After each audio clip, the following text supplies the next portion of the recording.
Hello and welcome back to my channel. Okay, so this is my June wrap up.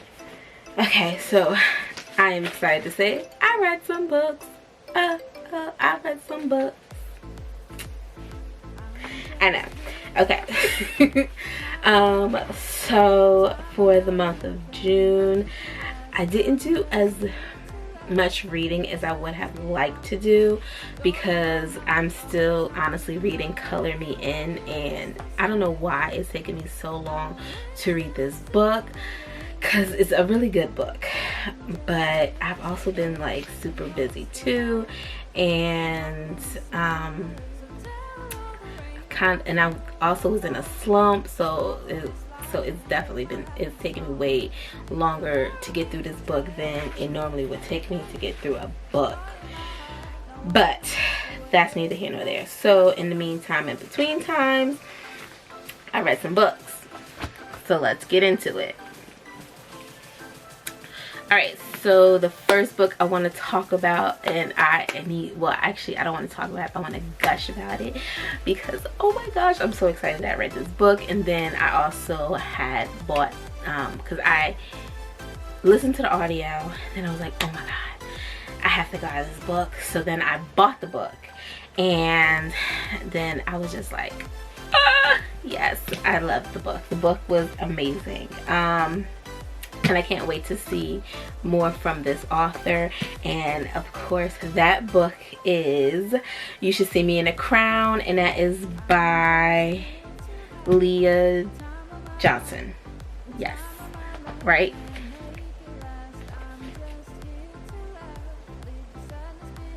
I think, but I know her first name is Leah. I'm almost certain it's Johnson now. I'm worried because I'm thinking I'm saying it incorrectly, so I'm going to fact check that really quickly. So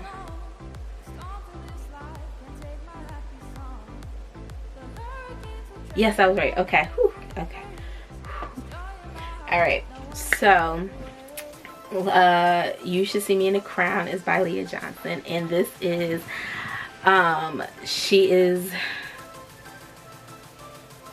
it was phenomenal. Well, yes, it was just the best book, like, that started my month of June reads. It was awesome. Okay, so I just can't stop saying it was awesome. Woo. Okay, so You Should See Me in a Crown. I have the book. I don't know where I put it, unless my sister took the book, unless she stole it from me. I don't see it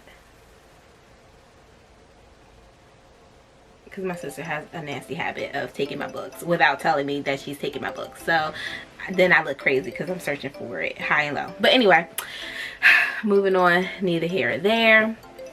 So You Should See Me in a Crown is about this young girl who goes to this basically predominantly white school that is like so enthused with old traditions. Like, you can go to the prom, it's like it's okay to be part of the LGBTQ plus community. However, you cannot go to the prom with same sex. You have to go to the prom with the opposite sex. Yeah. Exactly. And then also they try not to color discriminate, or yeah. So it's just very interesting. And to be part of the prom court, you have to basically fundraise some things, and then you have to partake in this whole beauty pageant-esque kind of competition just to be part of the whole court. And so the problem is she was not really out, so people didn't really know that she was basically a lesbian. And so yeah, so that was strike one. And well, her friends knew, but her friends were tolerant, but at the same time, I think her best friend kind of had like a semi issue with it.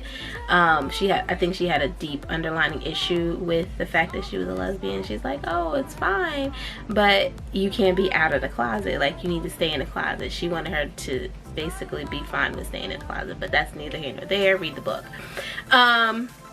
So she wanted to go to she didn't get the scholarship that she wanted for the college that she wanted to go to, and of course she couldn't afford to go, she couldn't afford to go to the school without a scholarship because it was crazy expensive. And so she basically knew that by entering the prom court and winning prom queen, she would get a scholarship because they gave money to the prom queen, which is interesting. So yeah, so this is her journey of basically finding who she is and being okay with that, and basically letting go, if you're not letting go of people who are not okay with who you are, because in the midst of this she found a girl.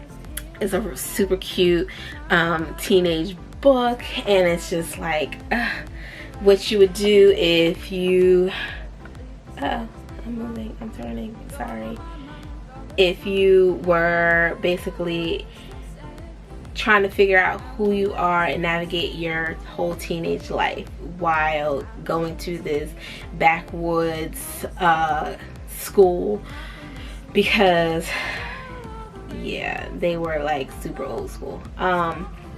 Anyway, moving on. I recommend reading the book. It's a beautiful book. And so the next book I read was George, and that is by Alex Gino. And I don't remember what pronouns they use. The author, I can't remember what pronouns they use.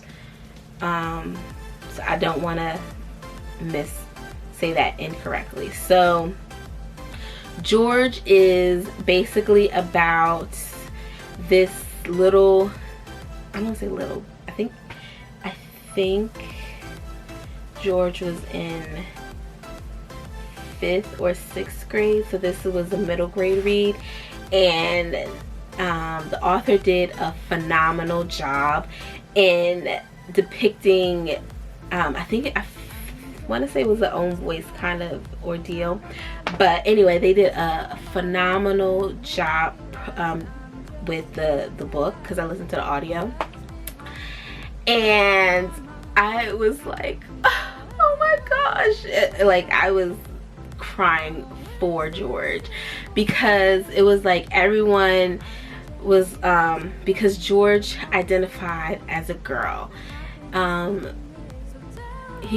George was like, but what if I am a girl? And everyone's like, no, you're a boy, honey. That's what you were born. That's how you were born. You were born a boy.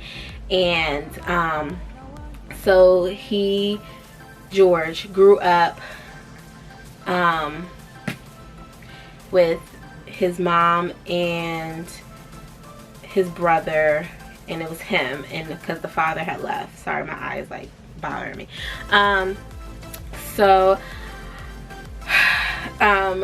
George was just on the inside knew that he was a girl, like he identified more as a female. So, and on the outside he was a boy, or she was a boy. Would be she? No, because the author uses he. Okay. So I apologize if I am saying this all kinds of wrong. But yes, so George basically keeps telling himself that on the inside he feels like a girl. And the funny thing is that everyone was like that if he was gay, but then he's like, no, I'm not. Like, no, I don't feel that way. I just feel like I'm a girl. Like, I should have been born a girl. And so then they're like, oh. So it was just like, oh, okay. So like, it's a whole different category that this falls into of understanding. Because they were more understanding if he would have said he was gay, but then they was like, no, George was like, no, I am a girl. And they were like this is a whole nother conversation that we need to have, and understanding that we need to have to basically help you navigate the world. But it's a really sweet story, and it's really beautifully done, and I was rooting for George. Like, tell your truth, honey. Like, let them know you are who you are, and you're beautiful on the inside and out. And the author did a phenomenal job in, you know, for people that are basically afraid to see what's right in front of their eyes. Because at first the mom was like, hell to the no, like, I don't understand what you are doing. But you know, a mama always loved their child. So yes. All right, so the next book I read was this was art that I got through NetGalley, and it's called Isaiah Dunn Superhero. No, Isaiah Dunn is My Hero, and this is by Kelly J. Baptiste. I think this comes out in September of this year, I'm almost certain.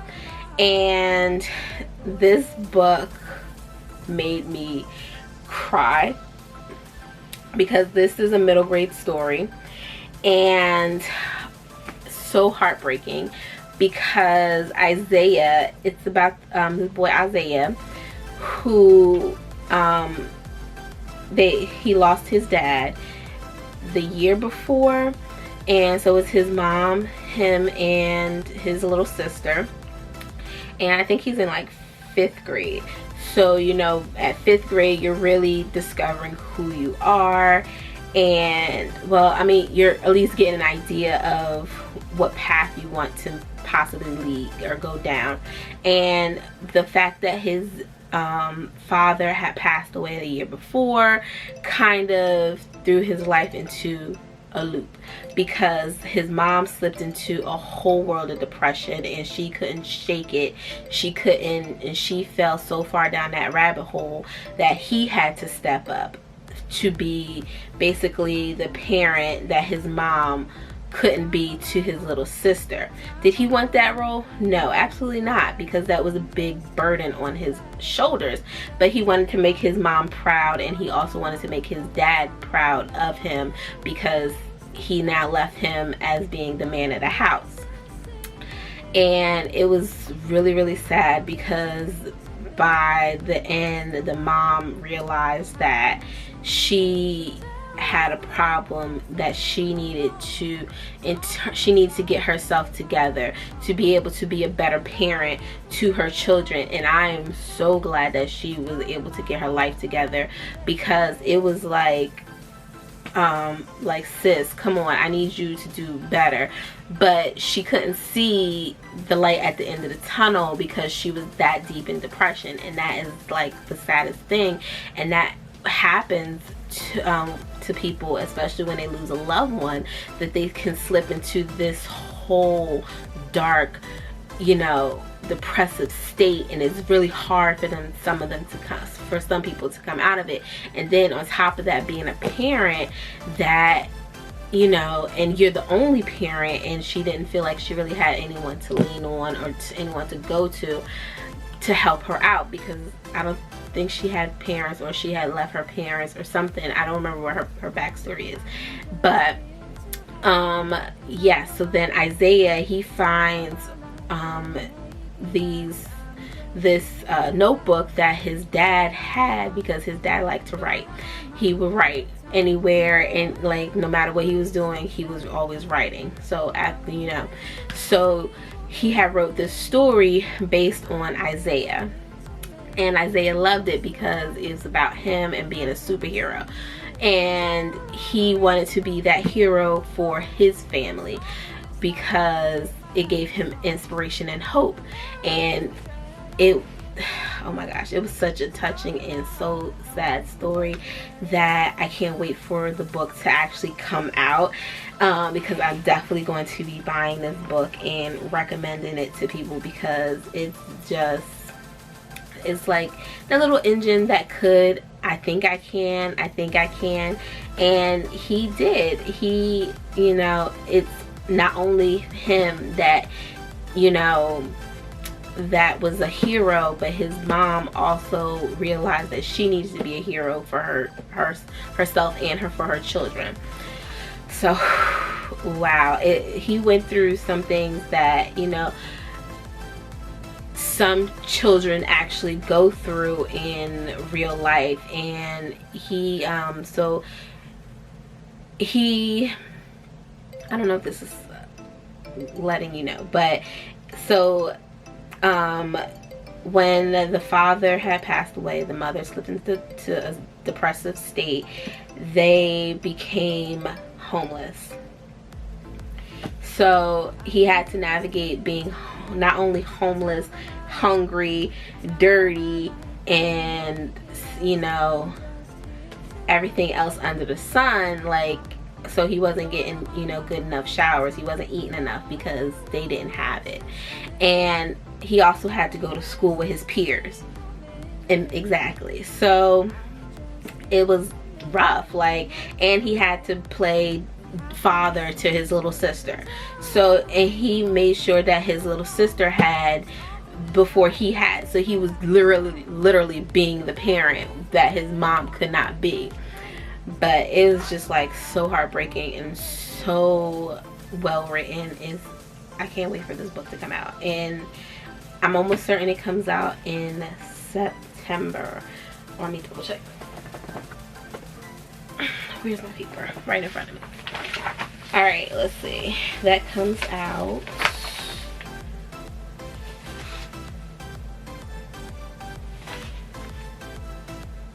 it comes out August 18th, or it should come out August 18th. So that's, at this point, not too long from now. So I can't wait for that. So yes, so the next book is The Knockout Queen, and that is by Ruthie Thrope, something like that. Oh my god. So I had the book sitting right next to me the whole time. Oh my gosh, like I can't even deal. Like, and then it's my favorite color, purple. I love purple. Purple is my favorite color, and I love the impression that this book has. If you can't see it, there you go. I say buy this book, support your Black authors. She did a phenomenal job. So this is her first novel, so I can't wait to see what more she has to say in her books. All right, Knockout Queen. I got this from Book of the Month, so that's why it looks like that. And yeah, this was the main pick for Book of the Month. And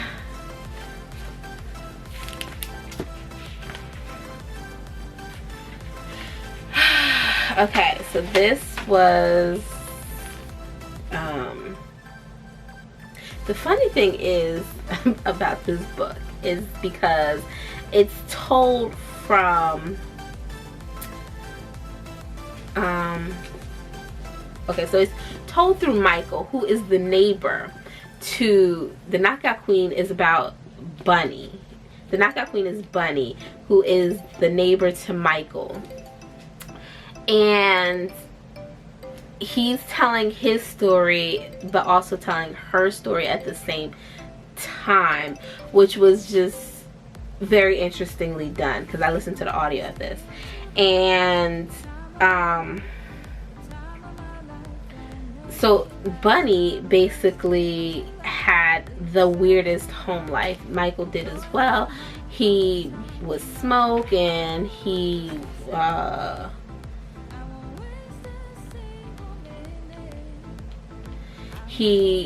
was trying to figure out his sexuality. He would meet grown men on the internet. Yeah, and he would do like questionable things. He fell in love with this older guy, and yeah, he fell in love with this older guy that he met online. And he was like, okay, so Michael was what, like 16, 17. The guy he met online and fell in love with was like 50 or somewhere within that age range. Like, the guy was old. And Michael wasn't out, and this girl had basically outed him. And Bunny, who was like this, she was like taller than all the boys and like really strong and muscly. She was also her daddy's little princess, and she could do no wrong in his eyes.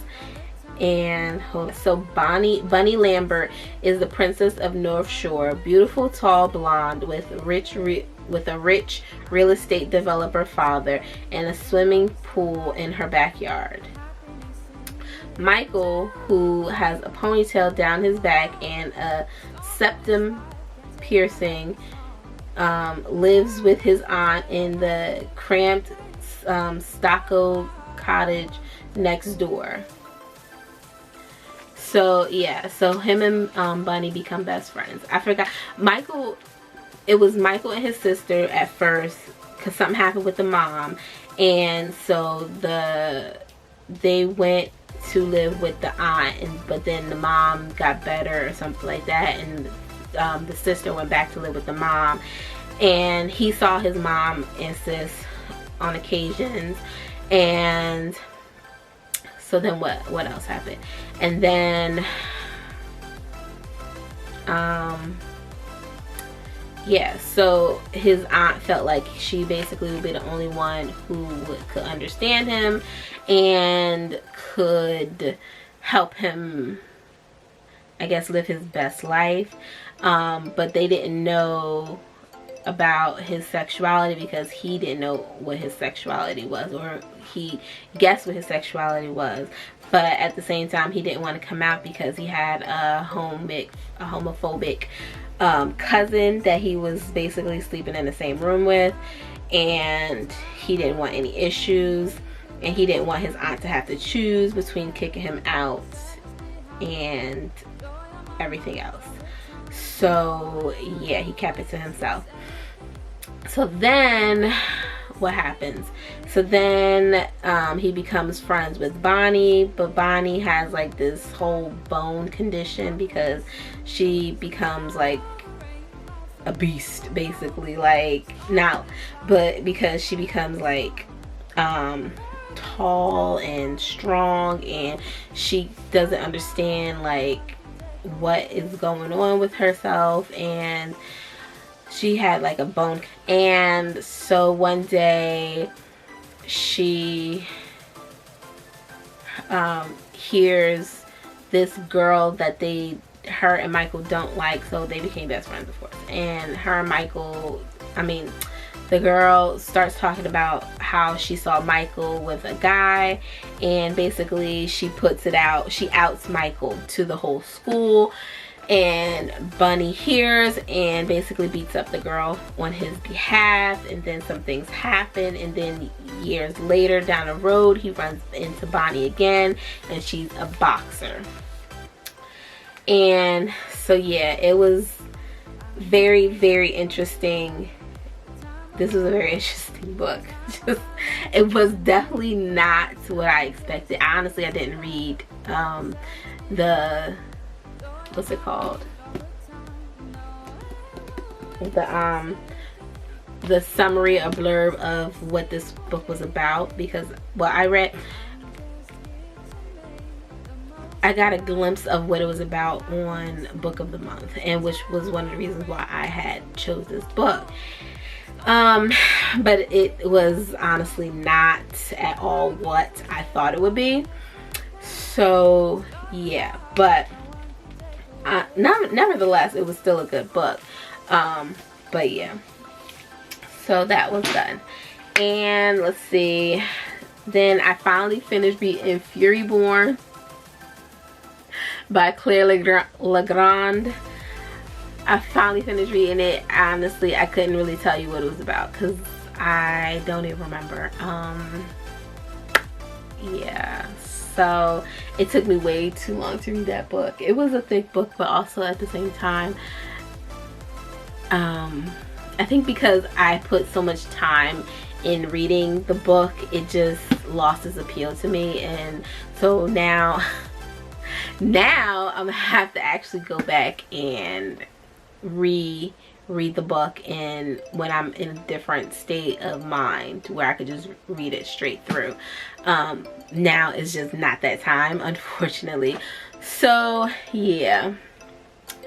Then the next book I read was The Deck of Omens, and that is by Christine Lynn Herman, and that is the second book to Devouring the Grey. I like Devouring the Grey. I honestly don't remember what happened in Devouring the Grey, and now I wish I had reread Devouring the Grey before I read The Deck of Omens. However, I had a vague concept of what happened in Devouring the Grey because they do touch on what happens in the first book a little bit in the second book. And clearly this is a duology. For some reason I thought it was a trilogy. I don't know why. But so yes, so The Deck of Omens continues pretty much where Devouring the Grey left off at. And so basically their whole magic world is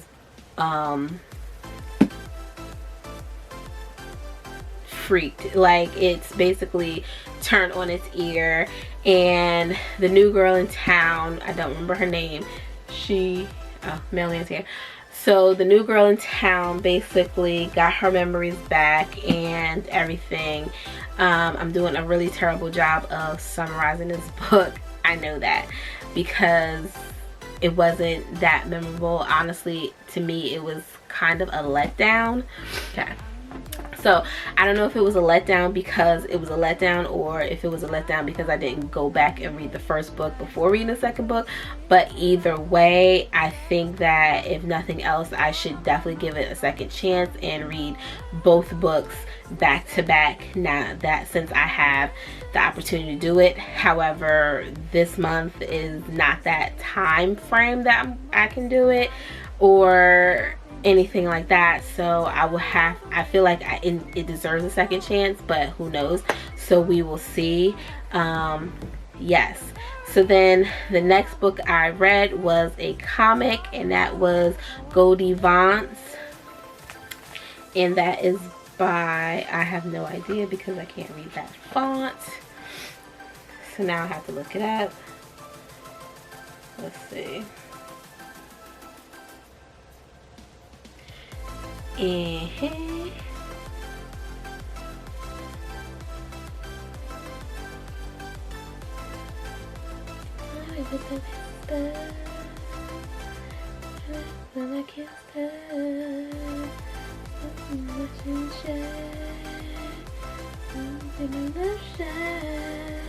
Okay, so Ellie Vons is by Hope Larson, Brittany Williams, and Sarah Stern. And that's what it looks like. Oh, you can't see that. Okay, never mind. I tried. So, I don't know what year or era this book is set in. However, this book was it was a great book. It was a cute read. I read it on Comixology, and that is an app through Amazon. I think it used to be its own thing, but then it teamed up with Amazon, so you can basically read comics, but you have to buy the comics online and then you can read it through the app. I have a few comics that way, but yes. So Goldie Vons was basically about this black girl who is a detective. Well, she works at this hotel with her dad, who is the manager of the hotel, and she works with she basically does everything around the hotel. She knows everyone. She knows that she's the who's who of the hotel. And so her best friend works the front desk at the hotel, and then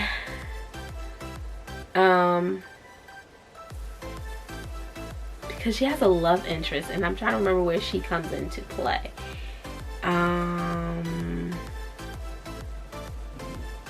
I don't remember, but anyway, so there was a problem with what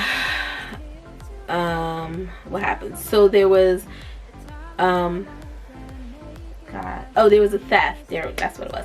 There was a theft in the hotel, and so Goldie decides to help the hotel security that they have, because he was a crap security guy. He really didn't know what he was doing, and so she basically helped with the finding things. So there was a theft of one of the hotel guests' jewelry. So Goldie helps find the necklace, and then they find out that the guy, they find the necklace. So Goldie finds the necklace, but then when she goes to try to return it to the guy, she finds out that the guy had actually disappeared.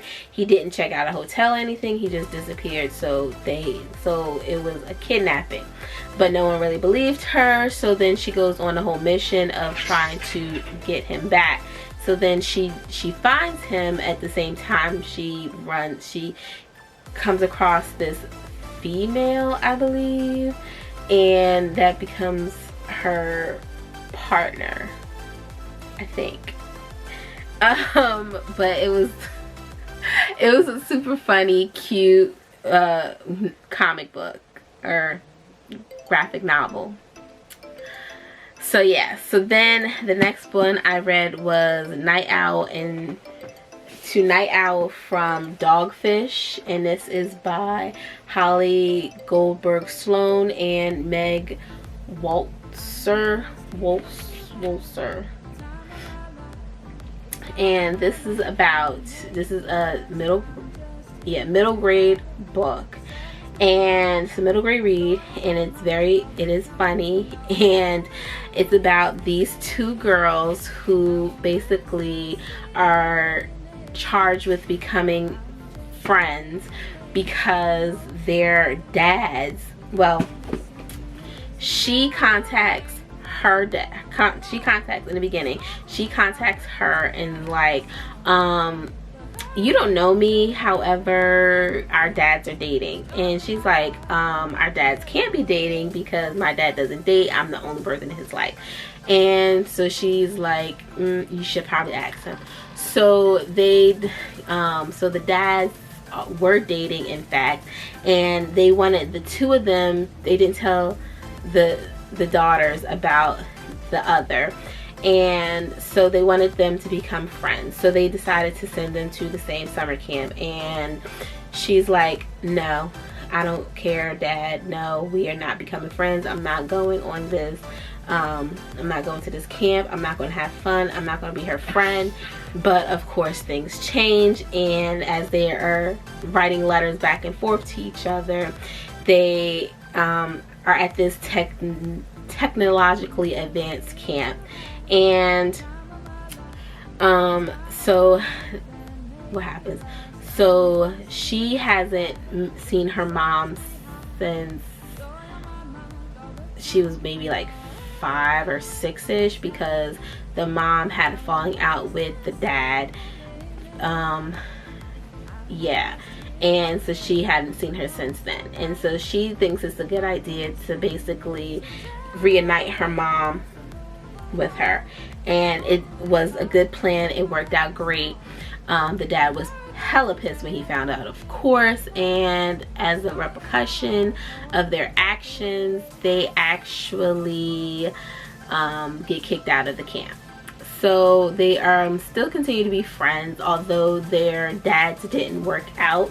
They still write each other back and forth, because the unfortunate part was their dads didn't think about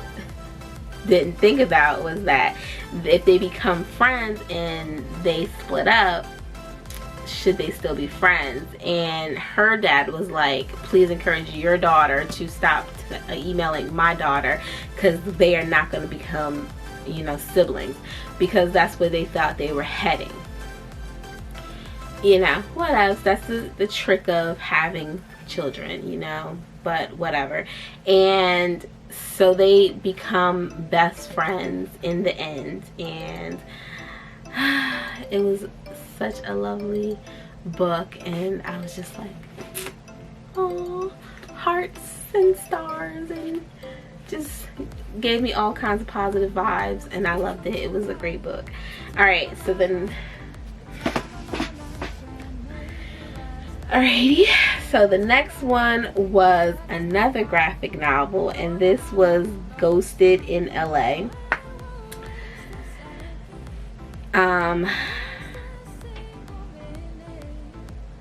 Let's see. Ghosted in LA is by Senna Grace, Siobhan Keenan, and Kathy Lee. I actually had gotten this as an arc on NetGalley, but I just now read it. This came out, I don't know when it came out, in April. So this came out in April 14th, and then I bought it, of course, on Comixology, because I like the book, and it was something I wanted to keep. So yes, so Ghosted in LA is about a girl who basically moved to LA to follow her boyfriend, which was a big mistake, but she quickly found out. So she moved to LA to basically follow her boyfriend, and to go to school there, of course. And then she finds this hotel or real estate property, and there were some ghosts there that lived there, and she was like, oh, because she also did not like her roommate. So she was like, oh snap, I could totally live here and did not have to deal with my bitchy roommate. Their human connection to the world, because they didn't pass on to the, you know, the next life. And so then it was well, that was only the first book, so there's more to come. So there is a second book, I believe, but yes, so I kind of want to read more on it, because the ending was a cliffhanger, so I'm curious to see what happens next. So the next one I read was The Perfect Stranger, and that is by Megan Miranda. Let's see. The Perfect Stranger was a thriller, and it was about this girl or woman, I should say. So it was about this woman. Shoot. So it was about this woman who basically was what happened? Oh, okay, so she had this roommate and she had disappeared, and what she didn't realize was that she had some other underlining back history that we don't find out until like close to the end of the book. And it was just like, dang child, like that was a lot going on. So she it was a really good thriller, I'm not even gonna lie. It had me like guessing like, oh, what's gonna happen, like dang, what yeah, it was but I also like Megan Miranda's thrillers. I know some people don't, but I'm okay with them, I'm for them. But you know, I haven't been disappointed yet, so I feel like I just set myself up so to be disappointed by one of her books, but that's okay, because I mean, sometimes you get let down, it's just life. But so yes, so we follow oh gosh, I wish I could remember her name, but it's just like not coming to me. So we follow our main protagonist basically, who she is a teacher, I believe. She's a teacher at a local school, and because she was a reporter. Yes, she was a journalist in the beginning. She was a journalist, and then she left that job because a situation happened which basically forced her hand to change careers. So she became a journalist, I mean not journalist, she became an English teacher. So she was a fresh out of, you know, school type of ordeal teacher. So you know, those are like the best kind for. And then on top of that, she worked in a high school. You know how they love fresh meat. I'm just saying, you know, those seniors will tear a new teacher to bits if you are not a strong teacher. So and she learned that lesson. And so there was a body found, and then all of these things basically started stacking up against, making it seem like she was lying and making things up. And so then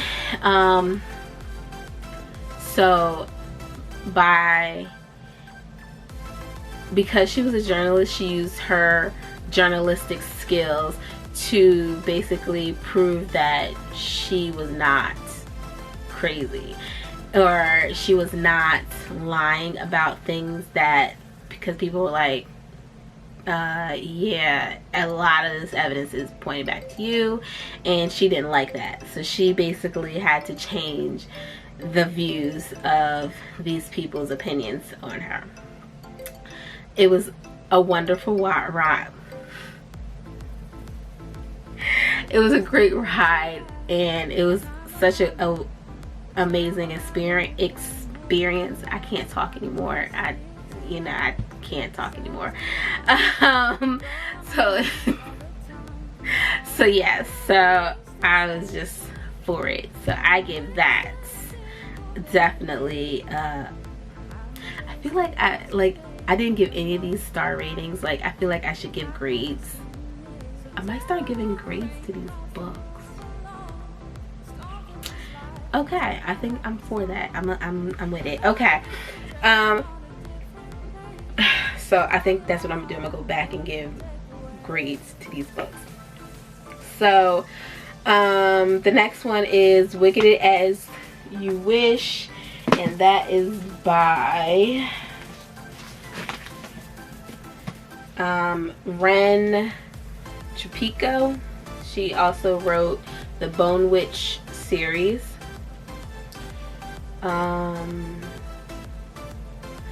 First Do No Harm, King Thou May Be, The Divine Right to Magic, Is No Cause to Be As Wicked As You Wish. So this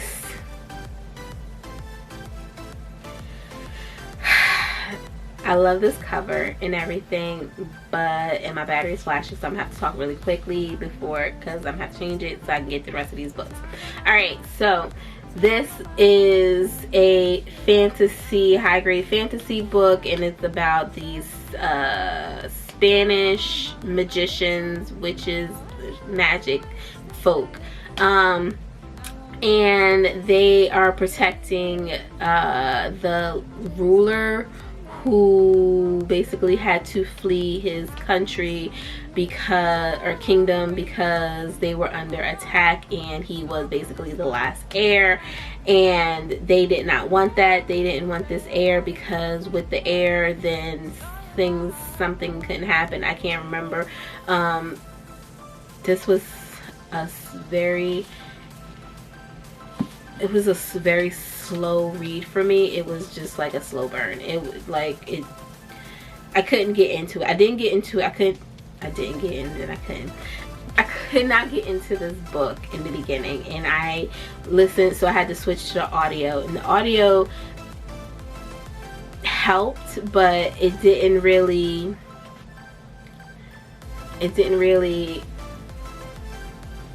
make me want to, you know, jump for joy at the same time. Like, it wasn't bad. It was really beautifully told, and I liked the audio. The narration was really nicely done, but it was just a lot. It was a lot. It took a lot for it to basically get to the point.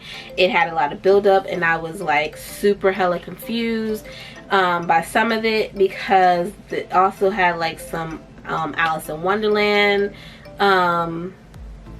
pullings into it, and so that, like, is this supposed to be an Alice in Wonderland retelling, but for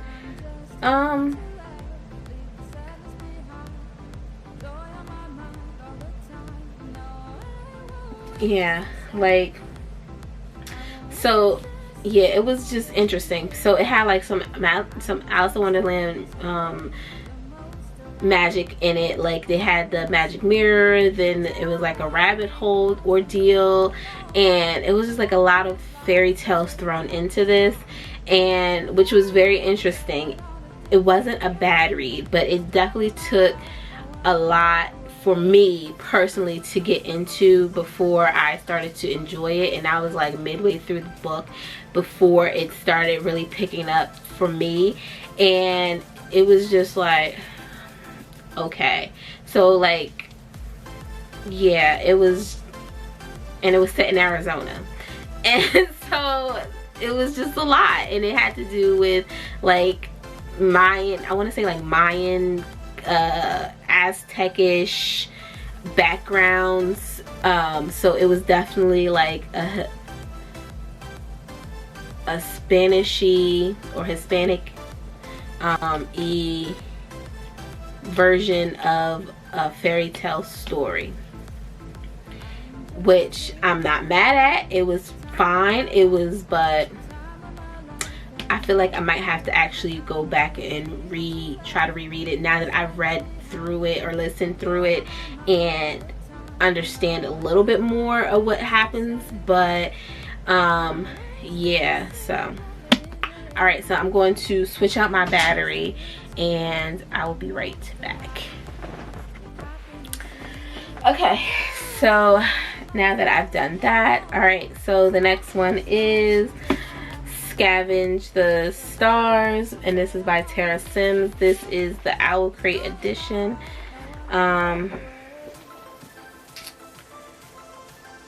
This was a Count Monte Carlo retelling. I never read the Count of Monte Carlo. I saw the movie.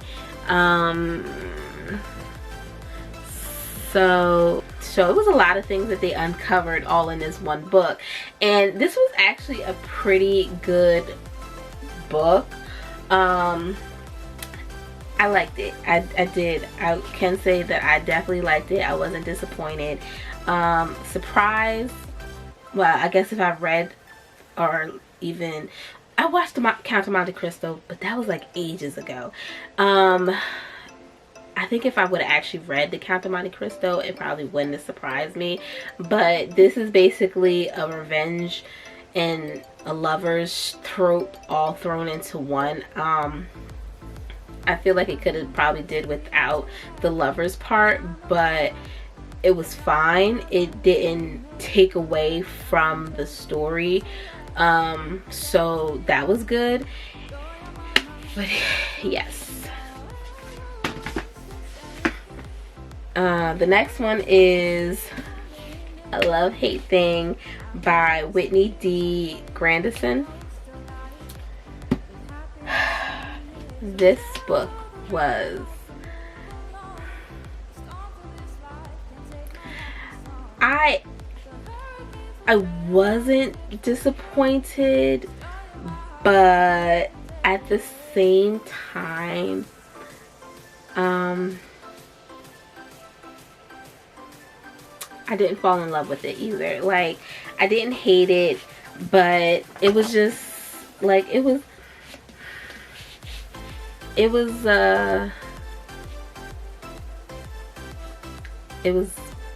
what it was. I can't even describe this. It was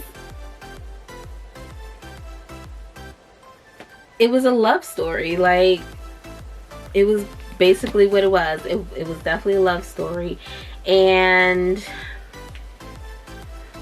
I don't know what to say about this one. I don't. But let me see. Book, so it was like an in-between book. It was just a blah love story, and yeah. So she came through Wattpad. That could honestly explain why. I'm sorry.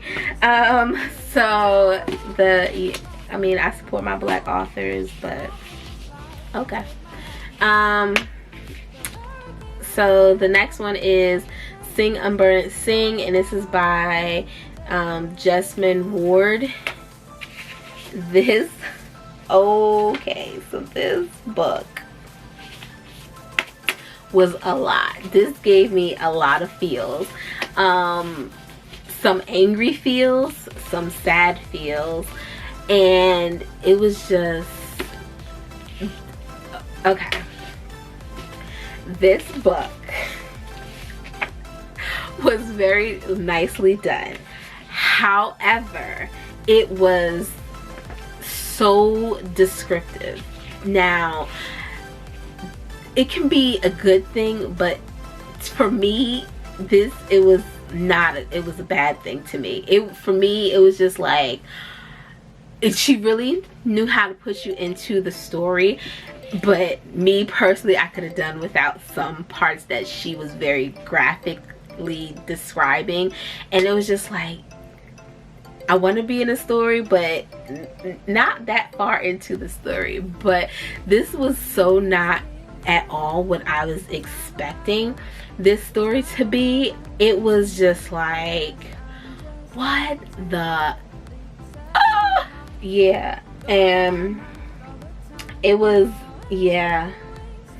So Oprah, the Oprah magazine says, a tour de force dazzles with natural and supernatural observations and lyrical details.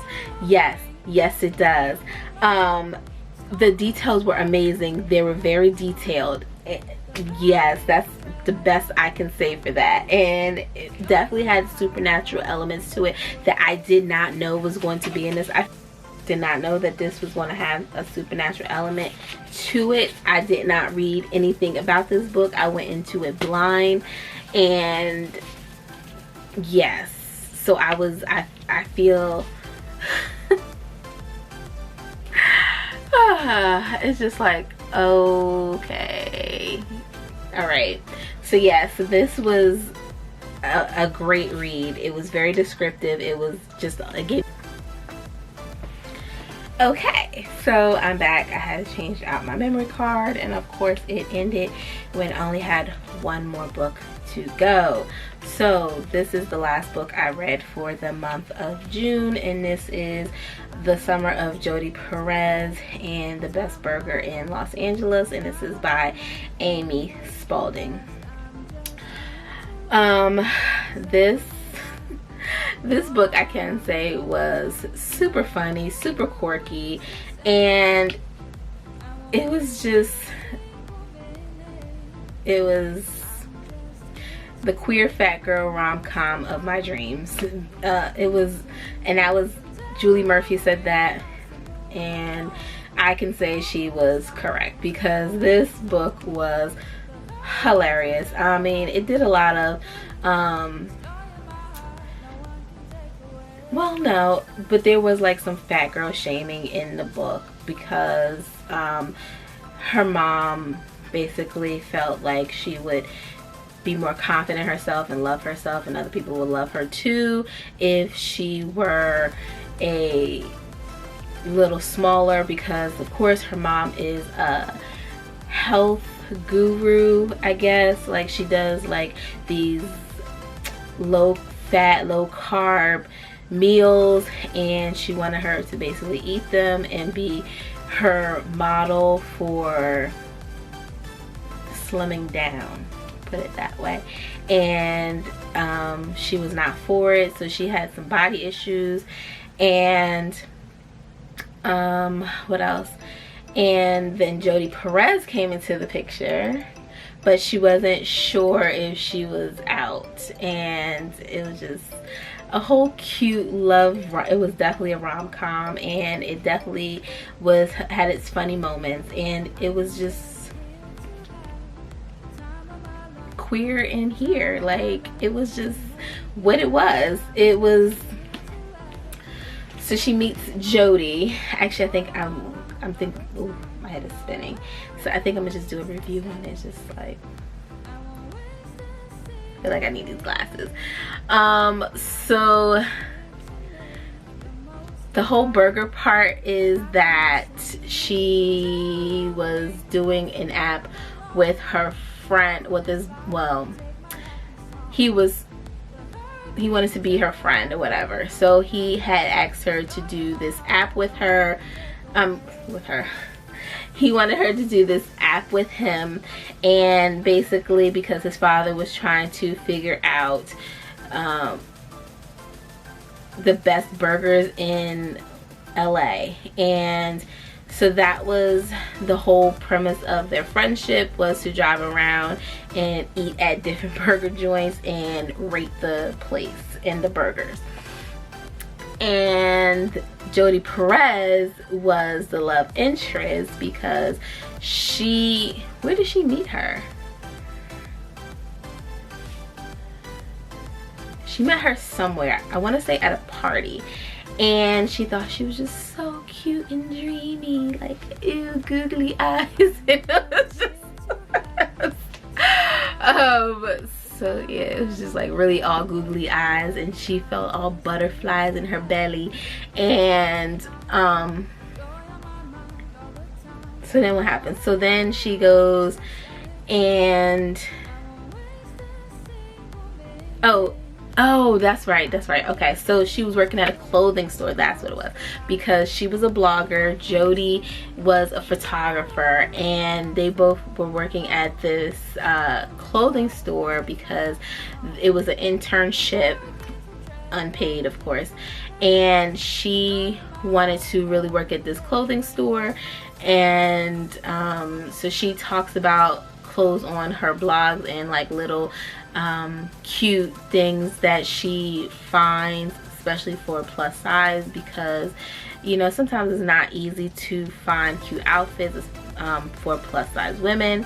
And so she had started this blog about the clothings and things that she found, and like where you can find these things at. And she loved this clothing store that she applied for an internship. The problem was the lady had decided to have 2 interns instead of just the one. So she was kind of angry that she had to compete against the girl that she liked, but also was like, yes, I get to spend the, you know, summer and I get to be at work with the girl I like. So it was like a double-edged sword. And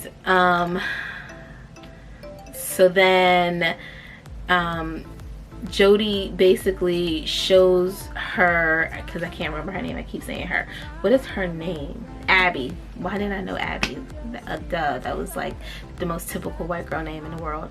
And so Abby, so Jody shows Abby how beautiful she is by taking pictures of her. Now Abby is so self-conscious, she's so body conscious that she thinks she's ugly, and because she's plus size, which, you know, is annoying as hell, but everyone is like, what are you talking about? You're not ugly, you're pretty. And it's not like they're saying like you're pretty for a big girl, you're just, you know, pretty, like you're beautiful. They don't see what you see.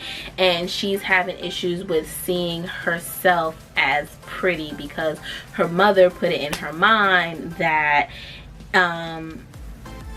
to be pretty you need to be skinny, like, for some reason. So she like believed it but didn't believe it at the same time, and she has issues, she has some serious body issues, and so taking pictures of her kind of is like off-putting to her. And because even her best friend is encouraging her, like, you talk about these clothes but you should be the one modeling it, not just talking about it, so people can see what it looks like. Yes, you can take a picture of clothes off of a mannequin or whatever, off of a person, but you really, to have an understanding of a whole outfit put together, you need to see it on, because that's the best way, because then you can see, oh, okay, and you can see 100% of what it would look like on maybe you or someone else, I don't know. But yes, so it gave me, honestly, it was a good end to my reading month of it was a good end book for June. So yes, so if you have not read this book, I say you should read this book, and it'll give you, especially because it's like a summary book. And I love the rainbow. So cute. I think that's the cutest thing. I think more books should have rainbows on it, but you know, whatever. What was I gonna say? I felt like I was gonna say something else, but now I can't remember what I was gonna say.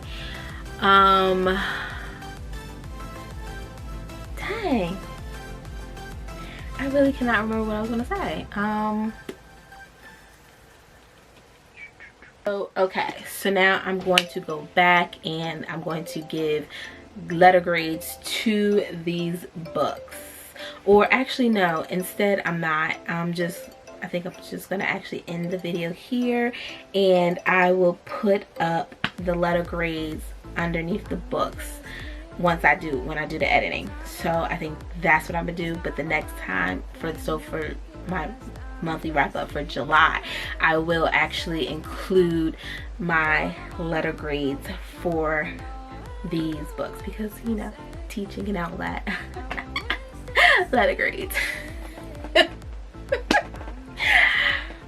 Okay, so anywho, so that is it for my June wrap up. And then I'm going to also so for the next video, I don't know. Okay, so that is all for my June wrap up. Like I said,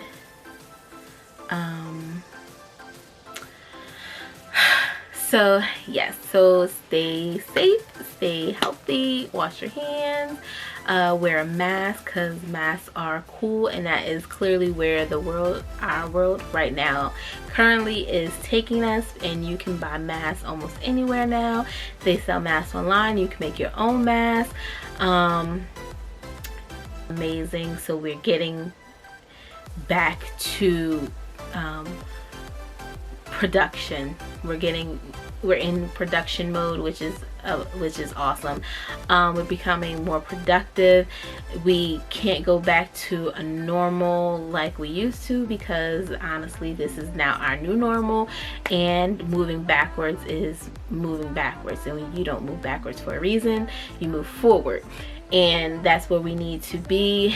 And we should, you know, my thing is, if you follow the guidelines, I feel like if you follow the rules, and or at least follow the guidelines of wearing masks and protecting yourself and the others around you, I feel like some people they don't think about that. It's like, oh, I don't need to wear the mask because I don't have it. Yes, but it's not about you. That's the thing that some people don't understand, and that's pretty selfish of you.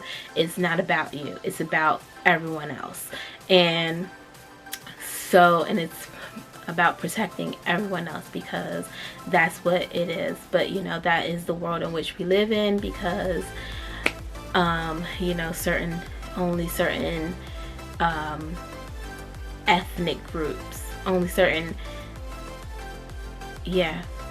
ethnic groups are, you know, getting killed by, you know, certain people that are supposed to be there to protect you. So what do you expect from the world? But yes, so Black Lives Matter. If you haven't noticed, I am black and I am proud, and I love my black skin, and I love my black readers, and I love my black authors. And the black readers, like I have black readers, I don't know, but yeah, and this is the end of this video, so thank you for watching. Till next time.